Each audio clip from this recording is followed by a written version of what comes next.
maantii dadka shabaabka waa la maslacaari mar walba ay ciidanka ay arkaan way ka ordayaan inta badan laakiin marmar waxaa jirto in macnaha dagaalo markii la qaado kale ama gaadmo lagu sameeyo meelaha jiro lagu tago kale waa dhici karaan inay macnaha laba iyo hal la sababto ama nimanka zakawaadka u aruuriyo ama amiirtuulada inaan macnaha lasoo qabto runtii marmar waxaa dhici karto inaan information ka helno in ayagoo janaalka adeeganaya amiirtuuliyada inaan macnaha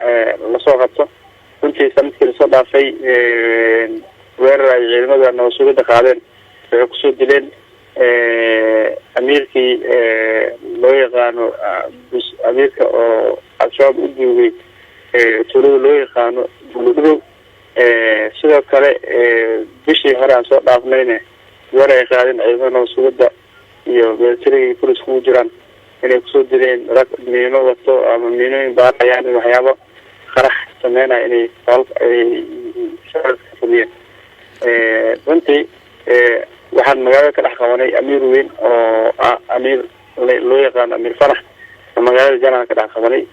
anoo informationkiisa iyo wixii saheynay aan ku dhex joognay mar walba in macnaha aan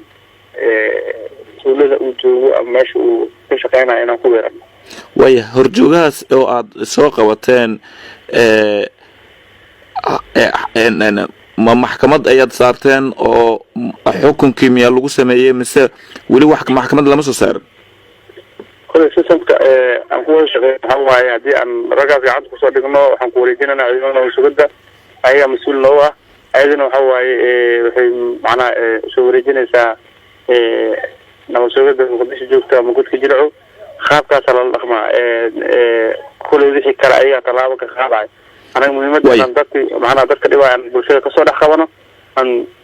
dadkii naga sareeyey ama dadkii horaa ku seeyeen inaan u dhiibno waya guddoomiye deegaanka janaala markii la dhaho tuulooyin badan ayaa hoos yimaada tuulooyinkaas yaa ku sugan hadda wallaahi wax ku sugan ma lahan runtii al-shabaab magaca afkay ka tahay ama magac kore al-shabaab ka tahay ama afkay wax ka tahay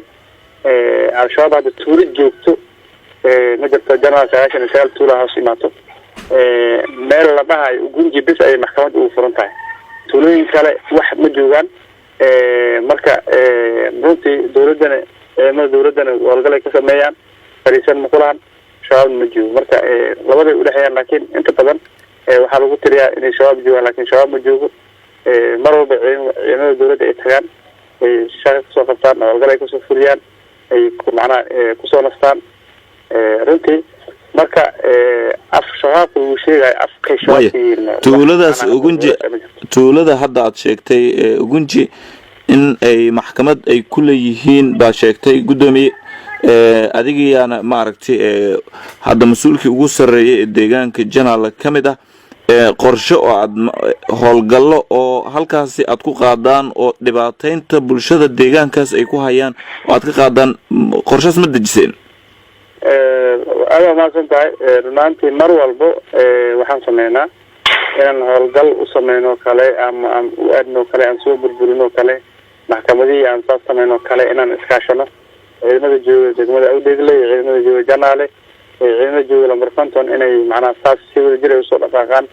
mar walba culeys la soo saaro la burburiyo mehe laakiin hadda waxa waaye markii aan kasoo laaban waa imaadaan markii aan utagno nay wadaan marka hadda qorsho waxaan wadnaa in ay meeshaas aan biis ka samaysano tuulooyinkaas aan cagsi la mariyo insha allah mar dhow waa ku guuleysan doonaa insha allah